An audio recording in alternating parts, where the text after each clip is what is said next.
Yum, yum. It's time for a tasty and refreshing snack.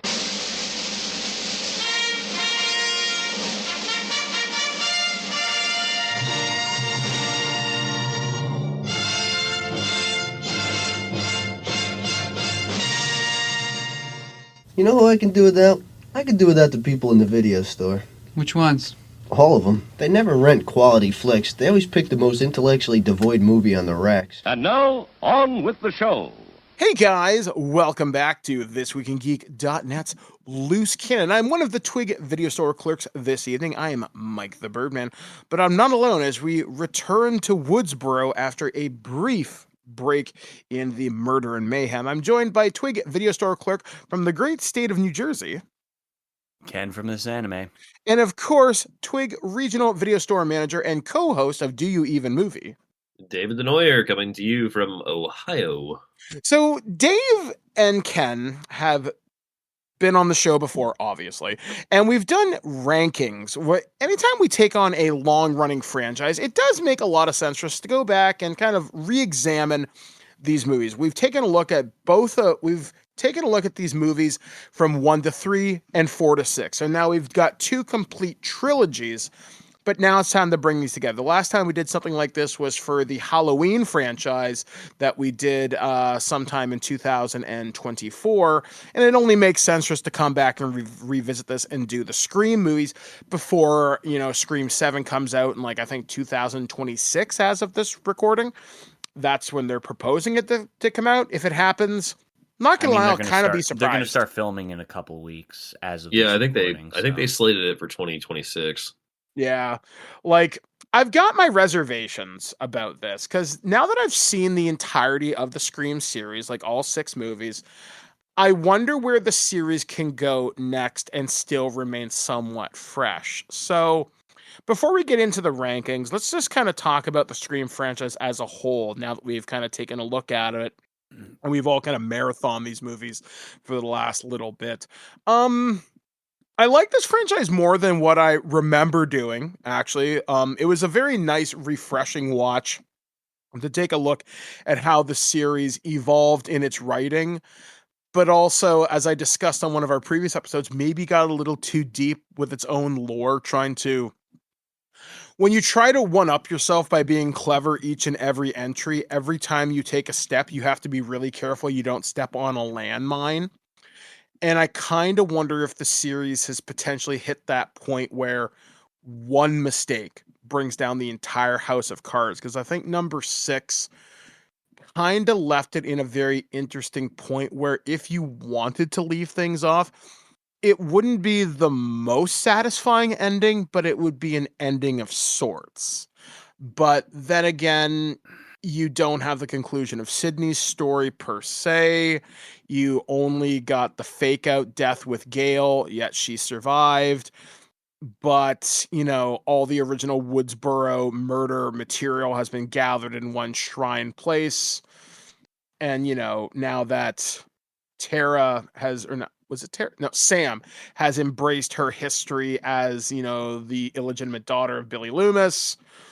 Serial killer blood, the next generation, sort of the Jamie Lloyd Halloween franchise DNA is kind of running through it. So I don't know. I'm cautiously optimistic, but at the same time, I kind of urge them to put the pen down. I guess I'll throw it to you guys. I'll throw it to Dave first and then Ken. What do you think overall? I think with the franchise as a whole, it's a very beautiful thing in regards to the personal aspects that we see of each timepiece of horror and slasher at that time blending into it. You start off with Scream 1 through 3, and the first Scream film, absolute masterpiece, cannot be argued. Multiple people have said it. We've even said it on that episode, so I don't feel like I need to go into it. Scream 2, is it a sequel to a T? Absolutely. Is it a good time? Yes. Is it a good movie? Debatable. And we did on that episode again. And, and then we get into 3. And 3 was just so 90s and 2000s at the same time. It was a point of the series where they did those moves that were kind of like a Saw move in a sense, but it worked at the time, but it was also just like, if this series is done, this series is done. And, for a long while it was. Then you get into 4, which not only brings us back to a point of old characters returning and giving us new characters, and also kind of setting up the stories for 5 and 6 in a sense. I think when you look at these movies as we have them right now, and you have the initial trilogy, and then now we have like the saga with everything included, they've said, I believe, and may or may not have been on record, though it's probably changed now with everything that's happened, that they were aiming for like Scream 8 or 9, I want to say. I don't know how I feel about that. Yeah, I don't want that to happen at this point. I would really hope that 7 would be a way for them to go ahead and cap, but with it being an odd number, who knows? It's hard to say what they could do. I genuinely think though that the storyline that we have right now with the survivors and the ghost face of Christmas past, present, and future at this point, I would love to know where else this story is going to go, with who else has turned either in the story or who else has been behind the camera the entire time. Because we've done a copycat now. We've done your mom was actually the one that ruined my life, and all that kind of stuff. Where else could this story go now to still be engaged with these characters so much, but also be in tune to the mythos of Ghostface and be loyal to the subject, and also keep the fans wanting to come back? That's a tough thing, especially with movie-going audiences. It's hard to say that horror is not having an issue right now if it's good, but it's like with some of these other sequels and whatnot, they do kind of dwindle a bit, unfortunately, because their audiences have either stop going to the theater, or B, just will catch these on streaming and whatnot. So I'm glad that to my knowledge, I want to say that they've mostly stayed theatrical, except for the last 2. Yeah, and that's mostly just because of the pandemic. So yeah, exactly. They did do theatrical, and 7 did very well. Well, no, I saw both of them in theaters. 6, 5 and 6 I saw in theaters, so I know for a fact that they did play theatrically. But I'm saying, like, did they hit streaming at the same time? And I think I don't think 6 5 did. Yeah, I was gonna say I don't think six was for theaters only. So yeah, I think they've got the hook, line, and sinker right now. So just pull us in, baby.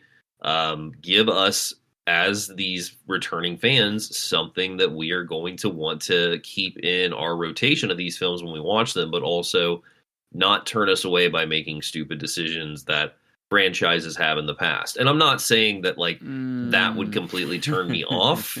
I mean, what are you laughing at? Because I've been following the production, and no, I mean, there's so much there. This is a make or break for them, and I'm not sure whether this is the right direction to go. Well, I know, and I feel that same sentiment at the same time. I just, as somebody who has said this before on the show, I'm somebody that tries to stay hopeful. So I've read the negative press and whatnot. So it's just like, I don't try to dwell on those details. I try to give as fresh a look into that screen the first time I sit down with my popcorn and my soda watch this movie for the assessment. But I also know, I know how it is when you can see that information. I can respect the art, but I can also disrespect the people associated with bad decisions. Also true. Well, I guess that's the natural point. Ken, what do you think about this franchise overall? This franchise went from being relatively all right to getting me fully engaged in not only all of its cast, but just the mythos and kind of playing with the goofy side to it. I think that it is gone with 6. It went full blown. We just don't care anymore, and we're gonna have fun. And I hope that fun continues in 7, but given how plot points are going to be basically dropped like a hot potato because of reasons, and you can just look up those reasons yourself. I'm not going to say it. Yeah. But I think it's a make or break moment with 7. It could be phenomenal. I mean, we're the literal creator of this franchise is directing this 7th entry, and it's like, I don't know. Yeah, first time director, so who knows? Yeah. I mean, it's going to be... I don't think troubled waters is quite the right phrase for this, because clearly he has murky the waters. Murky is more waters. like it. Yeah. So I guess, Dave, since I generally trust your opinion, and you can, let's go through your guys' rankings of this, because I got a feeling mine will probably be pretty similar, but I kind of like how you decide to put them together anyway, because your Halloween rankings were remarkably well thought out. I don't think it's any...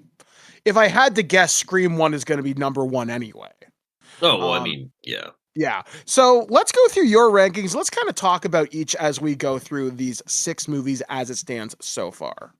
So I peeped Ken's list because he put it on Letterboxd, and him and I are not very different. So I think you'll be fine with the ranking as I have it, Ken, for a couple, I would say.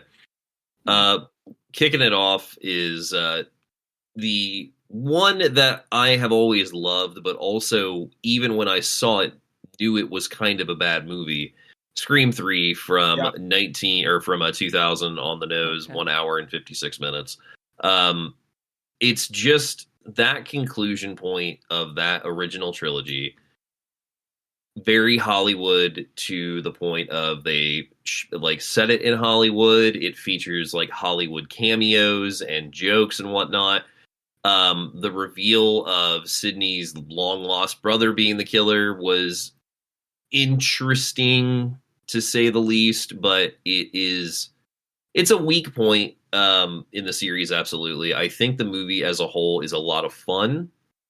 That said, it can get a bit repetitive on future viewings, and it's probably my least viewed. I think it's not a bad movie in the sense of, if you are a Scream completist and want to watch them, you're not going to have a bad time with that one. You're just not going to have a great time. Like there are some other entries in this. I mean, that's my personal take on 3.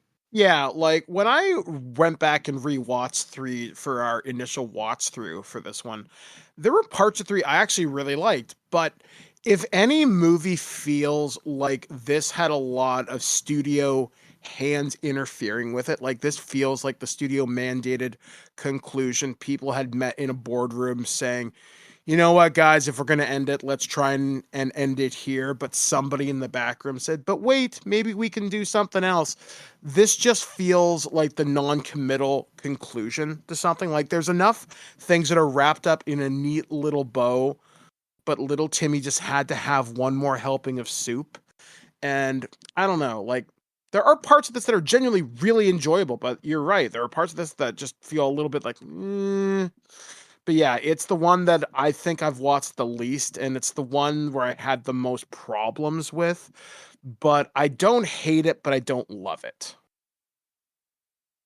I think it also is the one that had the most leaked screenplays. Like I think like the very first like night that the screenplay was like sent to Wes, somebody already had leaked it online and whatnot. So I think there was a lot, when you say a lot of hands in, of that aspect as well.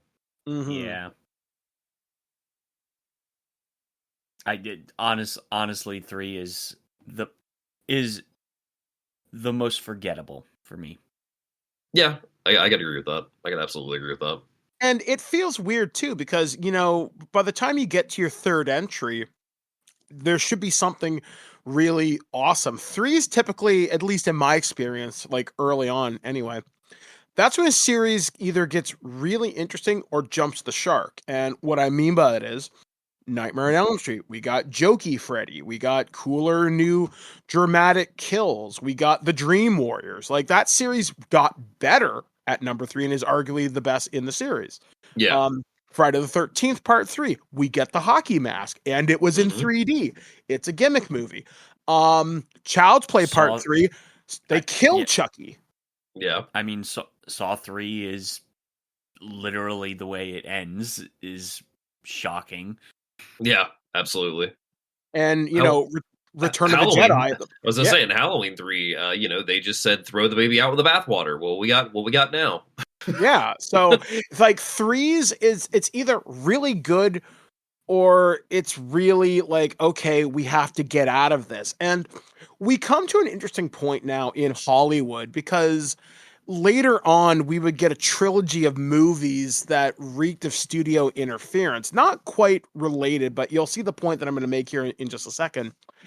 X-Men X3, X-Men United was a fucking mess, but it was the Mhm. last Fox X-Men movie for at least a couple of years. And then we had Spider-Man 3 with Sam Raimi, and they tried to cram in as many villains as they could with Venom, the new Green Goblin, and Sandman, and it wasn't a very good Thank you, Spider-Man everyone. movie.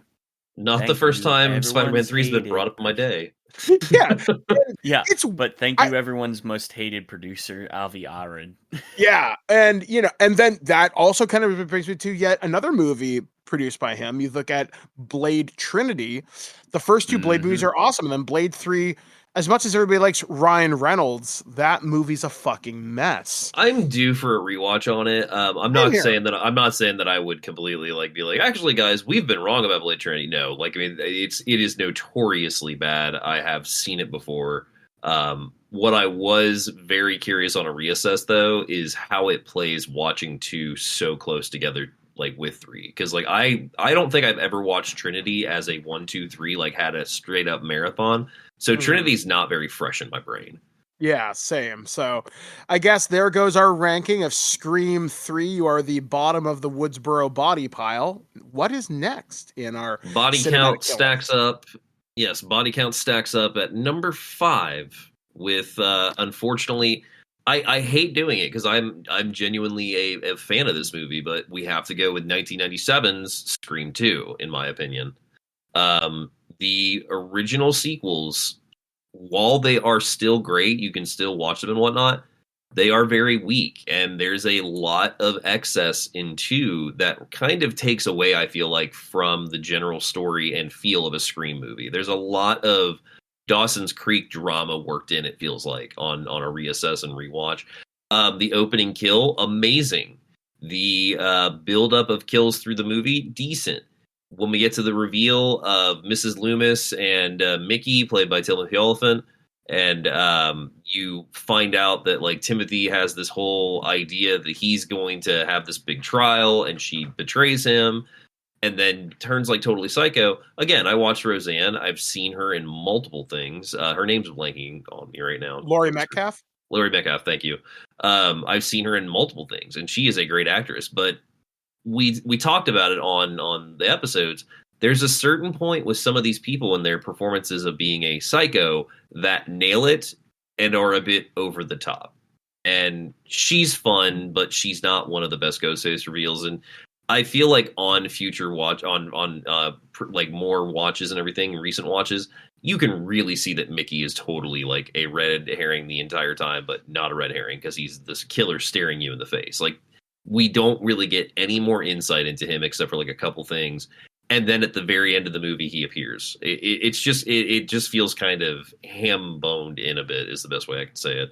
But no, I love 2. 2 has some great beats on the soundtrack, but unfortunately, I think as a whole in the series, it would be my second weakest in this bunch. Yeah, I would definitely agree with you on that because, again, rewatching these movies, there are parts of 2 I really like, but there are parts of 2 I really disagree with. Obviously, the killing of Randy. But it seems like the script was almost rushed. They had parts of a good thing there. I think there's a good story in 2. There is. Yeah. But I think that had it had a couple of more months to marinate and maybe work out some of the finer bits of it, I think maybe we could have got a better movie out of it. And as you just mentioned, Laurie Metcalf, wonderful actress or actor, does some really good stuff. I think the problem with casting her as Billy Loomis's mom, it was too close to Roseanne, Hmm. and it's too much against type that it doesn't work. I mean, a good example of this, and I don't know whether you guys are going to agree with me or not. Comic legend Robin Williams, wonderful actor, legend, Absolutely. will not be touched. Absolutely. Now you go from Mrs. Doubtfire, which was 1993, I want to say, and then you go to another movie he did called 1 Hour Photo. Great Mhm. psycho. But you needed to give him the breadth of time to breathe to get him to see them in different roles, like Patch Adams, What Dreams May Come, which I fucking love that movie. And you really get the dramatic range from Robin Williams. So when he does come to play that psycho bad guy, Hmm. it works. Laurie Metcalf never had a chance to climb that ladder. She went from Roseanne to some other stuff to just boom, I'm a psycho, I've got a gun now, tee hee. I really think it does a disservice to the ghost faced reveal. Now, again, playing Yeah. against It's type is also great. it's also just a disservice to her career as in general. You just made a completely crazy left turn. It's hard to say that though with horror But fans. again, it depends on how when you filmed it and when it released and blah blah blah. I can Yeah, it's go on definitely a about risk. No, it's that. absolutely a risk. Yeah, like Scream 2, and that's the thing too. Like, it should be that smash hit follow up, and I think it was because it was coming hot off the heels. It was Oh the yeah. hot new horror property. But when you go back and rewatch it without the benefit of nostalgia goggles, I think you're right, Dave and Ken. You look at it and like, this isn't as good as I remember, and that was definitely my impression when rewatching these movies. I'm like, I thought Scream 2 and 3 were awesome, but there's parts of this I like, but I'm seeing more of the internals here, and I don't like what I'm seeing.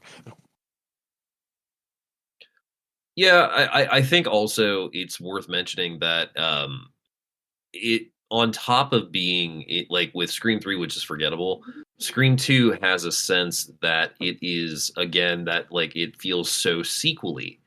And that's not a bad thing. But in this context of where this franchise has gone, using the original setup of story and whatnot, it you could literally watch Scream 1, 4, and go the rest and leave 2 and 3 out. And I mean that can't be ignored in this case. Yeah, like you could sum those movies up in like a 2 minute flashback, and you really wouldn't lose a whole hell of a lot. No. And no disrespect to Sydney's storyline because her storyline inclusion in the other films I think are far more bigger beats for her than what 2 and 3 were, even though, there's serious danger throughout those movies, but they are, I would say, popcorn sequels in a sense of this point of the franchise. Those are definitely not late 90s sequels that were big on video, but also were going theatrical and had the teen appeal at that point. Mm-hmm. All right. I guess moving on down the list. All right, coming in at number 4, we are going to go with Scream 6. And Scream 6 Ooh, shots is fired. it may be a touchy subject. I'm willing to get into this. This is my ranking, and I am willing to get into this.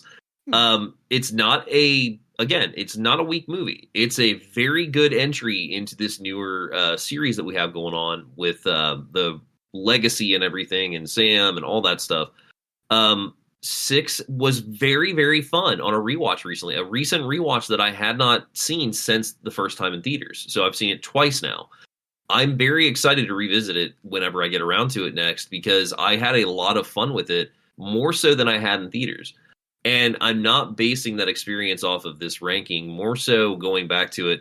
It's the one that even the fans have had to question some things. It's like, why didn't you kill Gale? Why does Ghostface have a shotgun? While I love bold points, like doing something bold, I respect it. I love people that do it. There are some that hit and some that don't. And unfortunately, in a personal ranking for me, those things did not affect me to put it there. It's more so the fact that it was kind of called out attention to by a lot of the fans, me Mm-hmm.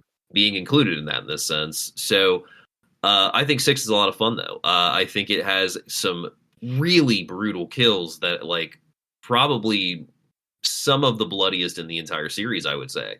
Mhm. I love the cameos, even if the cameos are kills. I love the reveal of what is actually going on, but I hate, again, when the psychopaths go to this performance. Even a Dermot Mulroney is fun to watch go crazy. I feel like he could have subdued a bit more and it would have been scarier. He's at a 12 and he should be at a 10. He's such a, like, if you want to see some primo Dermot Mulroney, his appearance on the series Shameless, his character on Shameless, was a great character that you loved and also loved to hate. Dermot Mulroney is a great actor, and the two people, the woman and the guy with him, the son and the daughter, also not bad actors. But again, it's just that psycho reveal of a family of 3 psychos. It was just kind of, actually 4 if you think about it, because Richie. It's just kind of like, oh man, that's fun, but it literally was the point in the theater where I remember being like, maybe they should make 7 the last Scream movie. Like, it kind of felt like the magic had dipped a bit. But again, I will say on a rewatch, absolutely Scream 6 is a fun movie.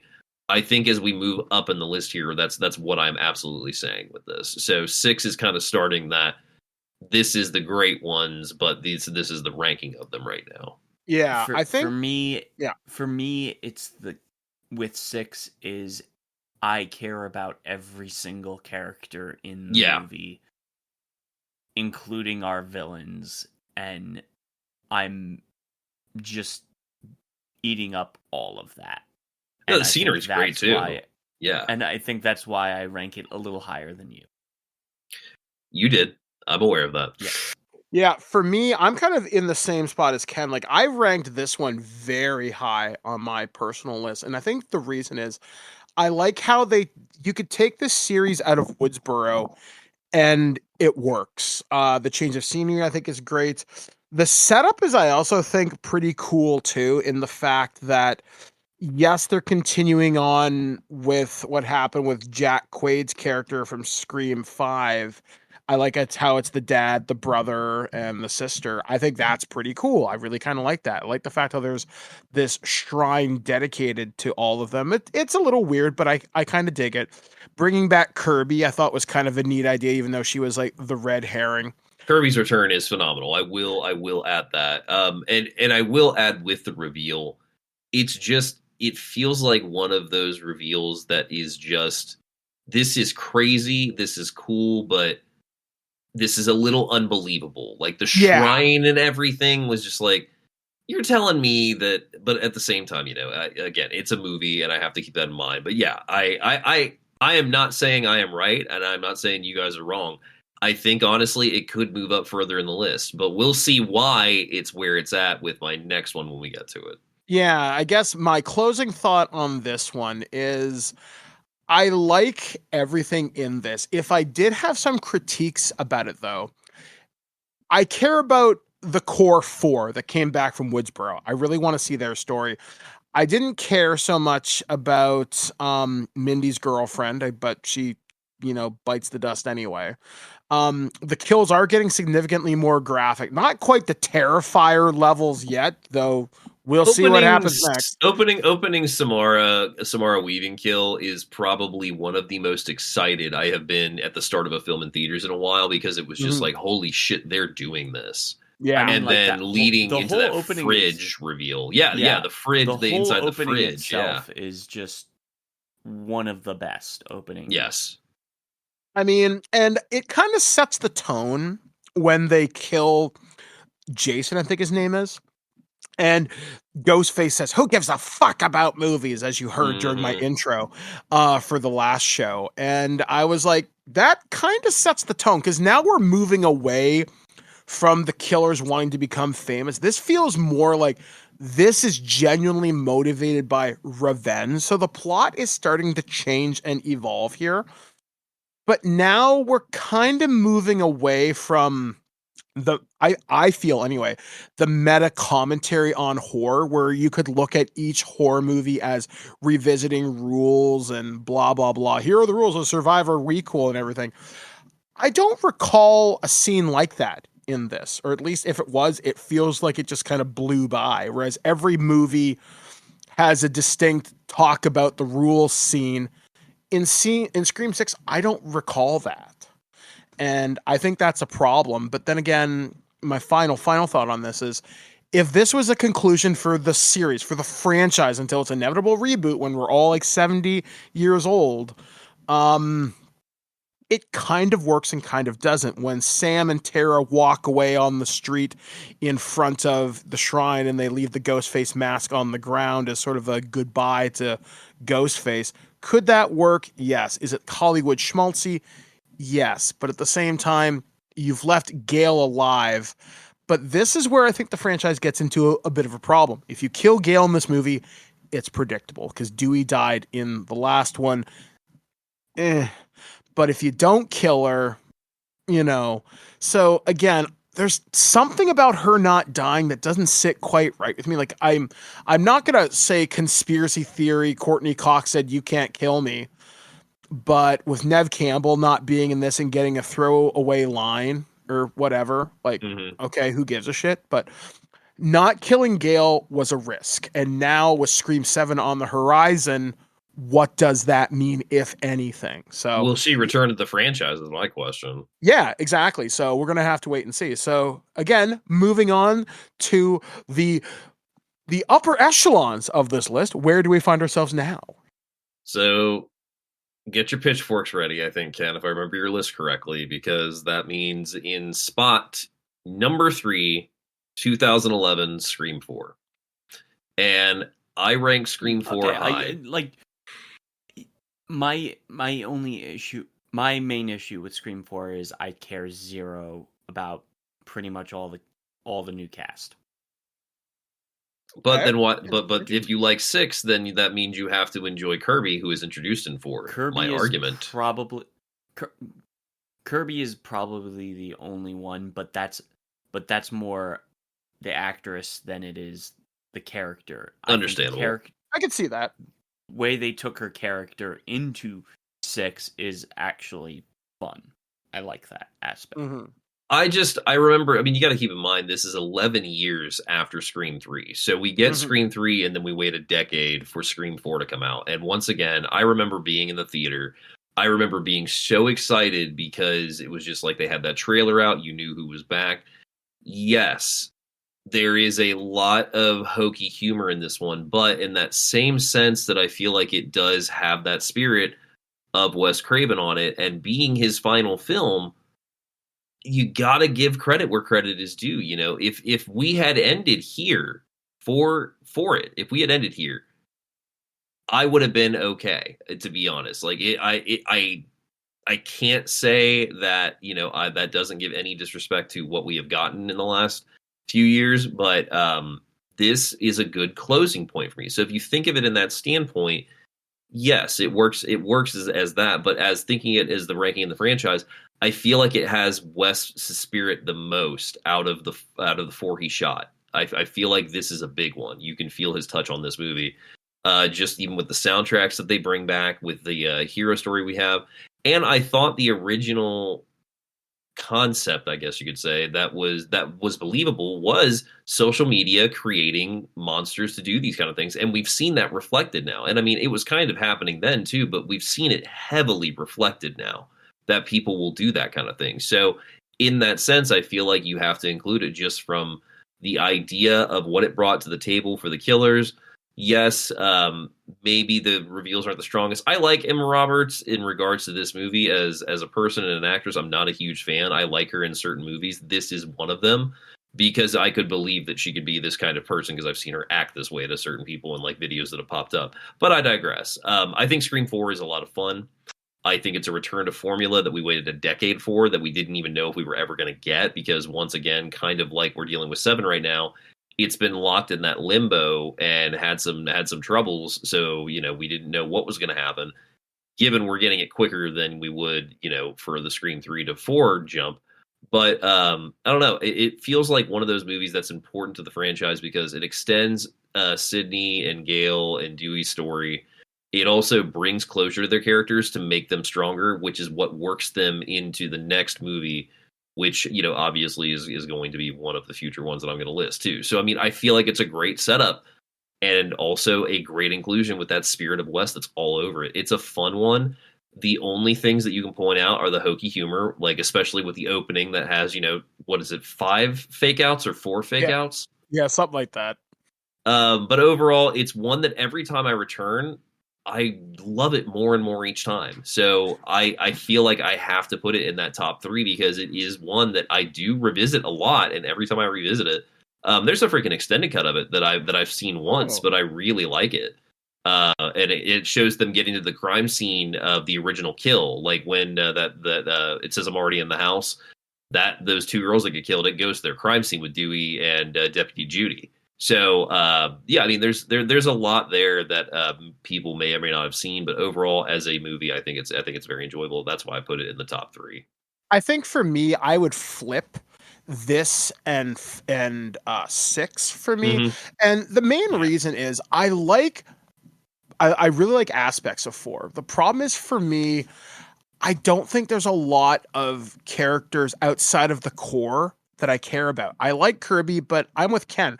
I like the actress more than I like what the character does. But I like how it does have the commentary on social media, because holy shit, are we seeing that kind of play out in real life?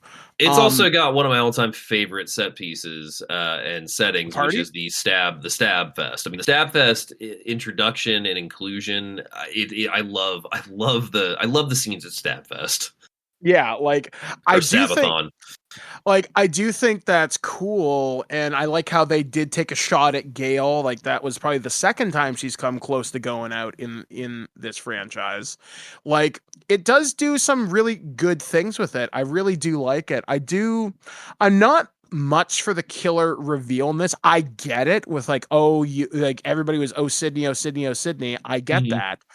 But I don't think it's as memorable as 6 in a lot of ways. However, though, you make a really good point. 4 needed to happen. It needed Wes's involvement to carry forward so things could continue. 4 felt like the natural bridge movie. It's you know what it makes me think of, and I just thought of this right now, but it's not as memorable as the movie I'm going to talk about. It's not as memorable as Friday the 13th Part 4, but it's necessary, because if this was Scream 4, the final chapter, it does wrap up an awful lot of things. It establishes the new status quo, but the door is then left open, because now you can see the ghost face is not just the ghost of Billy Loomis and Stu Packer. Yeah. It's literally, what has this done to the psychology of Woodsboro? And you brought this up during our Halloween show. And you talked about the madness of Michael Myers infecting Haddonfield, like driving people like Corey nuts, and how the evil it is now a part of the DNA of the town. The Ghostface killer is now embedded in the psychology of people, where Sydney's influence should be whatever, and yet this cousin just took it a little too fucking personally, where it drove her mad. She wanted to be the hero. Why? Like, you should be happy your cousin's alive, but instead, Sydney, it drove you crazy. Like, you literally took the Marsha meme to the fucking natural knife point, I guess. Yeah.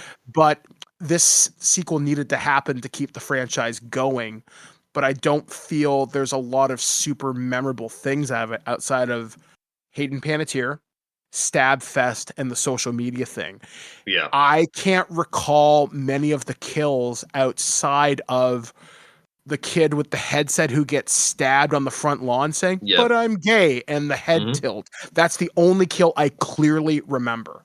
And Anthony Anderson getting stabbed in the face. I will, that one. And I was going to say, and I will bring your attention to the one that got me in theaters, which are the 2 girls watching Shaun of the Dead. Then their friend across the way gets butchered. That I thought was always fucking horrific. Then the way that they did it, and also the way that they established it. But also, you're telling me you forget the one about the knife through the door that goes into Sydney's head? I mean, That's right. there's some good ones. They may not be like super memorable in regards to the brutality or gore in regards or anything like that.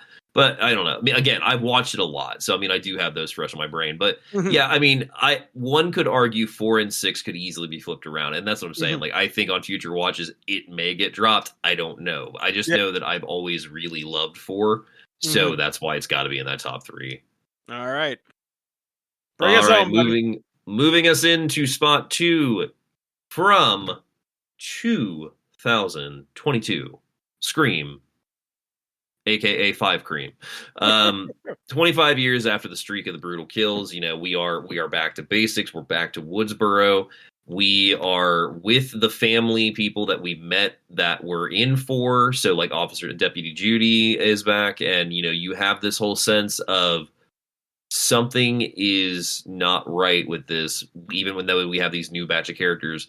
And Ken, as you said about 6, I care about every single one of these characters, and that's why this movie stands so tall. Is the story that it creates with new characters that you care about, like the scene of Deputy Judy speeding back to her house to try and protect her son, is so mean, so tension packed, so brutal that not only does he pick off her as she gets to the house, but Ghostface also goes upstairs and still kills her son, which he didn't have to do at that point. He did it because that viciousness and that brutality was ingrained in this movie. And that's something that I feel like 4 really picked up on in regards to where we go with the series from a whole. But you could also say that's just with the horror genre in general, and I understand that. But I feel like as we get to those later sequels, Ghostface gets so savage, like brutally, like to the point of putting people in fridges that are completely, chopped up and whatnot. And I feel like 5 is a big piece of that because you get to see how much he starts playing with his food a little bit more as the stock and everything. And we get away, I feel like, from the movie's standpoint that we build with the original trilogy and whatnot, but we get to a point of its creativity of using Stab as that one franchise we focus on. Whereas before, with 1, 2, and 3, they were going back on other slashers.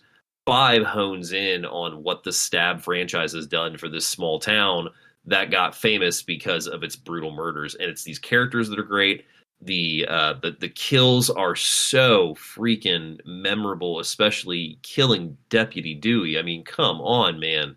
It still kills me every time because he's just literally sliced in half.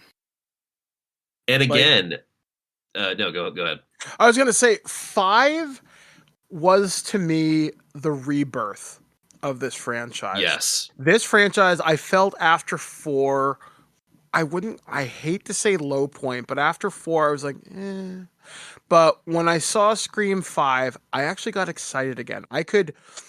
I knew these characters. I cared about these characters. I think the character of Mindy is fantastic. Sam and Tara, great. What's the brother's name? We get Melissa Barrera, who's been an Abigail. We get Jack Quaid, who plays Richie. We get Mikey Madsen as Amber Freeman, Jenna Ortega as Tara. I mean, who are you asking about? The brother, Mindy's brother. Oh, damn it. I can't. Rod, something like that. Where's he at? Wes? Wes. No, not Wes. Oh, shit. My apologies, listeners. That's okay. Yeah, I'm not seeing. Chad. Is it Chad? That sounds right, actually. But yes, it's Chad. Yeah. What I like about this is it establishes a new core cast of heroes, and you never question whether they're in peril or not. I mean, Chad gets hurt pretty fucking bad, but survives. Same thing happens to him in number 6. Guaranteed he's dead in 7. But yeah, there's like if he returns, yeah, if the character returns, and there just seems to be a lot of good DNA here, and the 2 villains, like Jack Quaid. I know him as Huey from The Boys. I know him as Boimler from Star Trek Lower Decks. I know him mostly as a comedic actor. Well, I believe he's also one of the friends in Kick-Ass, if I'm not mistaken. You're right. He is also the newest voice of Superman in My Adventures with Superman. So, shit, damn, that's awesome. Yeah. So, but Mikey Madsen, I mean, the whole setting of the conclusion. Just had Oh, Honora. Yeah, I'm dying to see that movie. Yeah. Oh, it's so good. But yeah, But the conclusion at the house and that whole play of the yes. psychos and everything, it's done so beautifully. Whereas you have a horror franchise and you set your conclusion of your film at the conclusion of the original, that's a big statement to make when the original creator has died, and they pull it off with so much respect and beauty that I think I said it on our episode. Wes, I feel like, would be proud of that film. Yeah, and that's Yes. why I rank this as my number 2 pick as well, Mhm. because this feels like it was made with love, respect, with the spirit of what they felt he might have wanted, but also making their own unique statement on it too. Like, the thing that I like about Scream 5, I don't feel franchise fatigue. This Yeah. feels new, and there aren't many horror movies that I can say that with. I mean, even when I look back at some of my favorite franchises that have gone on forever, like Friday the 13th and Nightmare on Elm Street, fra- number 5 is where franchise fatigue really starts to set in, and those movies don't get fresh. I mean, with Freddy, arguably he doesn't get a refresh, I would argue, until maybe Jason goes, probably, I would argue Freddy versus Jason, but by then that was the last one. And Yeah. then even with Jason Friday the 13th part 6 as 5, it's got its moments. I actually really like 5 thanks to Hen, but it's a franchise fatigue moment. It's like, "Oh man, we got to keep things going." But with Scream 5, they didn't have to get the assignment right, but they did. It feels like it is something fresh, it's something new, and it feels like something for the next generation of Scream fans to get into, because it's not bogged down necessarily by Sydney's 25 years of bullshit. It is something new in its own thing. I like that the lore's there if you want it, but it's Yeah. something new. Well, and the use of those characters. I mean, I said it on the podcast as well. It's that freaking scene of them coming up to the house and Mikey Madsen coming out and being like, "Oh my, chaos inside," and Galen sitting here like, "What do you think? Don't trust it." All right, and pulls it, and then Mikey Madsen goes, "Fuck it," and starts shooting at them. That is Yeah. so wonderful. Yeah, like that's one of my favorite scenes in that, like in that entire movie, because again, it Yeah. works. And the thing, and this will be my final point on this, the thing that really makes me love this movie is they took the trope of, the secret daughter. That sounds so dumb on paper. A lot of writers won't use it Yeah. because it could be, oh, she's a Mary Sue or whatever. But when she embraces it and Jack Quaid's character is on the floor dying and he's like, "But what Mhm. about my movie?" Oh my I gosh, like, she stabs him so many times. oh yeah, that is unleashing like vicious. She goes into a Wolverine berserker rage at that moment, and it's awesome. Beautiful. Yeah, so I wonder what's the top one, or Ken, what are your concluding thoughts on this? I mean, again, I genuinely think this made Wes proud. So, yeah, there's not much more I can say about it. But number 1, we all know it. It's the original. 1996 is Scream, and 1996 is Scream.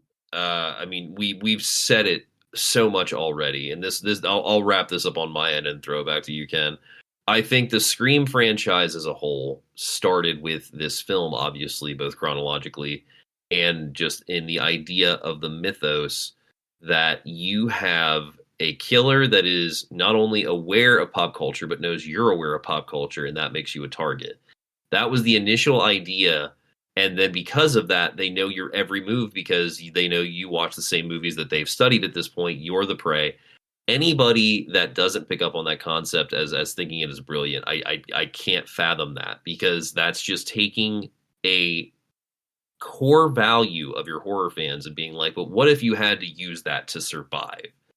And that's a big like pitch that I really, really am happy that we got these movies made out of. And it all starts with Scream 1996, which, it's a perfect horror film in every aspect. One could even call it a masterpiece, and has, you've got this setup of the Sydney character, of the setting of Woodsboro, of the idea of Woodsboro and the values. There's so much great that came out of this movie, not just including, the actual direct sequels it spawned, but influences in the franchise that gave us creators like Robert Rodriguez and all this stuff into these movies and whatnot. So you cannot for a second do a Scream ranking and not put this movie first, but you cannot as a whole look at that ranking and not say those are some great fucking movies right there.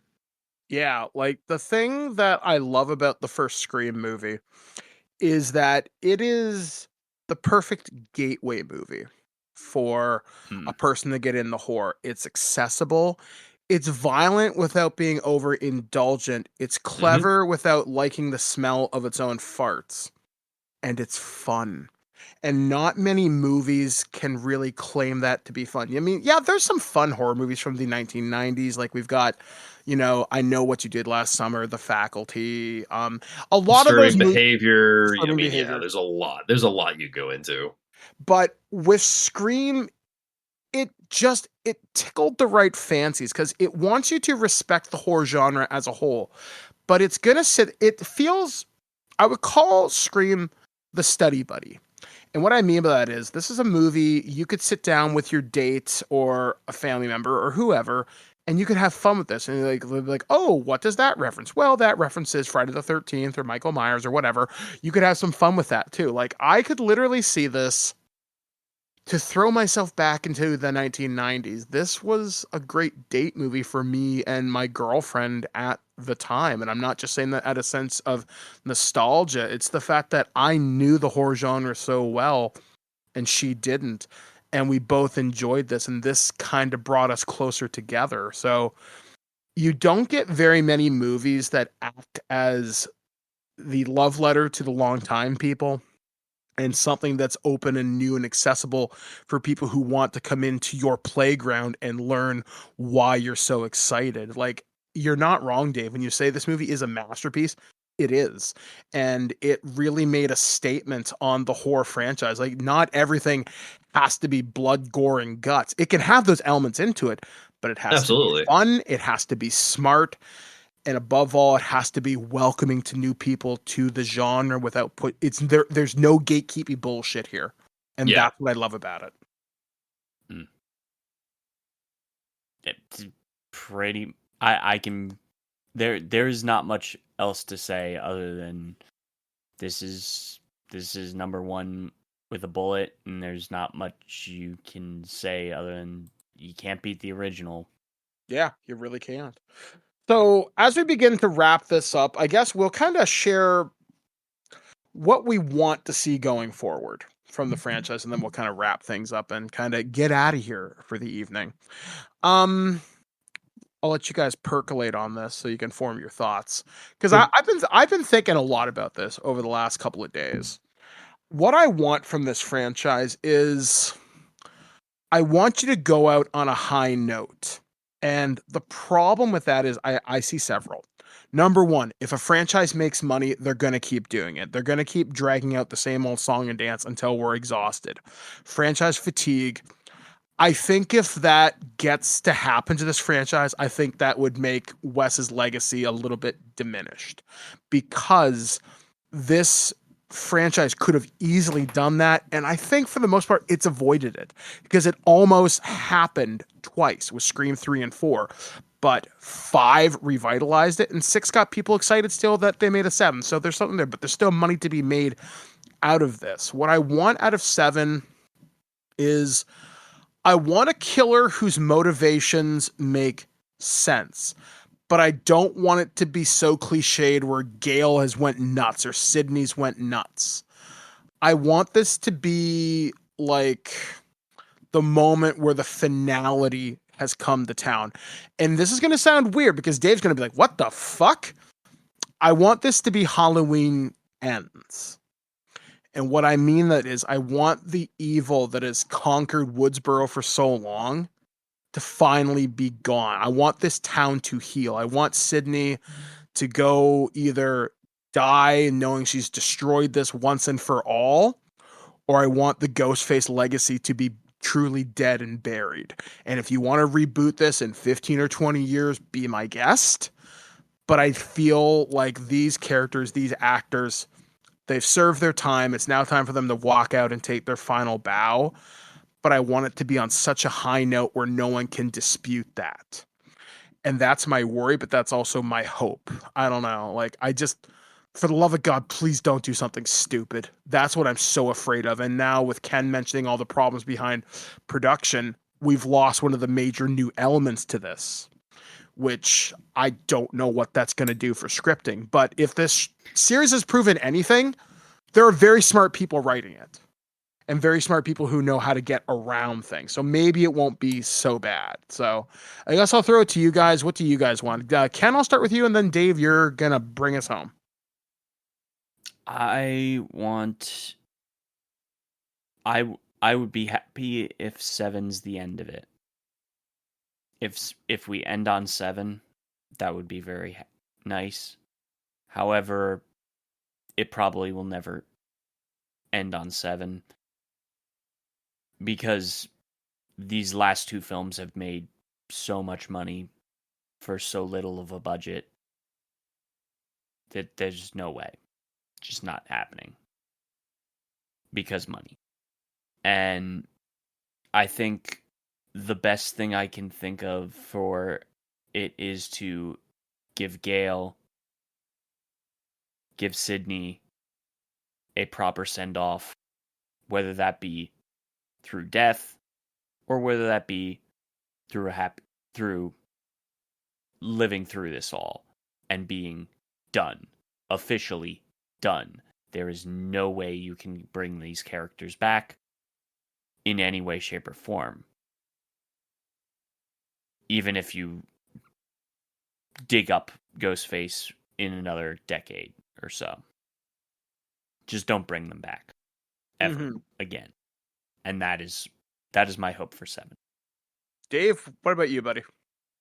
I think you kind of hit the nail on the head with saying in regards to Sydney wrapping that up, and then the town influence, which kind of gave me an idea. Which this is me just pitching what I would like to see as a sequel, not saying it's the right way for the franchise to go, but I think it would be kind of cool to give that Halloween Ends aspect to it, but put this onto Sydney and give her a Halloween Ends, give her a Laurie Final Girl.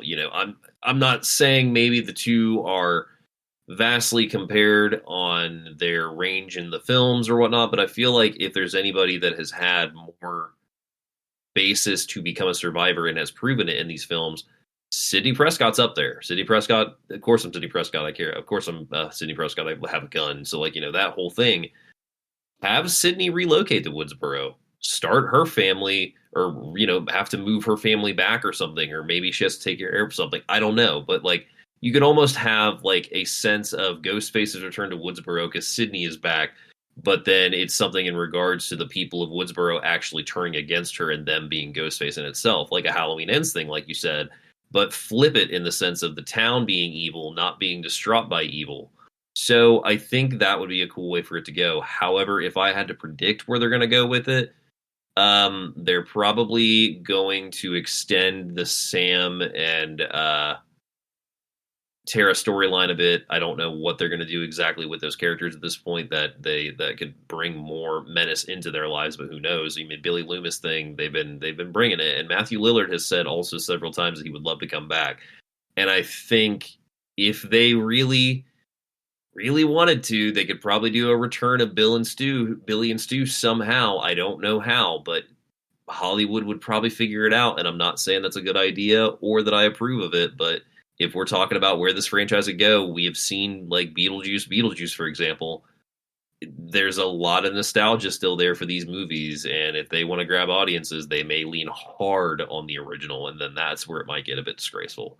Hate saying that, but that unfortunately is where I feel it could possibly go. I really hope it doesn't, but I'm with Ken on this where I've read stuff, and I'm hopeful that 7 gives me that reacclaim to be like, no, this is actually really, really, I like what they're doing with this. So please surprise me. I would love to just keep in the tightness of this franchise because I love it as a whole. So yeah, I think the Scream franchise as a whole is absolutely rewatchable. Yes, there are some that you can skip absolutely if you choose to, but if you want to include them, you're not going to have a bad time. None of these movies are bad movies. And I think honestly, Birdman, that's the first time that we've said this verbatim, like to where it's like there's no rewatchable value in any of these. Yeah, There's like nothing but. yeah, like these are fun Yeah. movies. They're great date movies.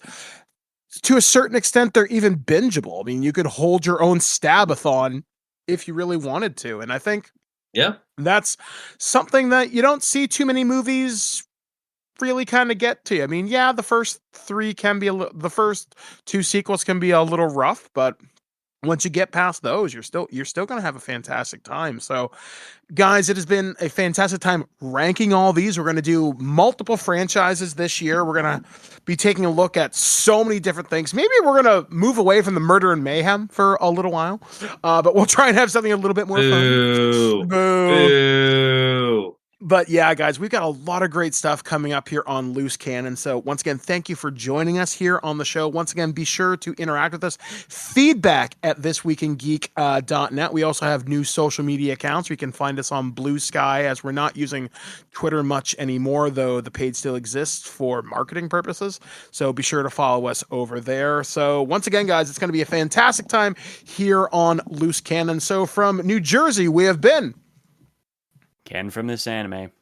from Ohio. You can find me at David's Watching Movies Again on Instagram. David Denoyer from Do You Even Movie. And I've been Mike the Birdman saying, be kind and rewind. Maybe I'll go start that Letterboxd account finally. Are either one of these any good? Sir, What? are either one of these any good? I don't watch movies. Quick! Change the channel! You're wasting your life making shit! Nobody cares! These movies are terrible! You're still here? It's over. Go home. Go.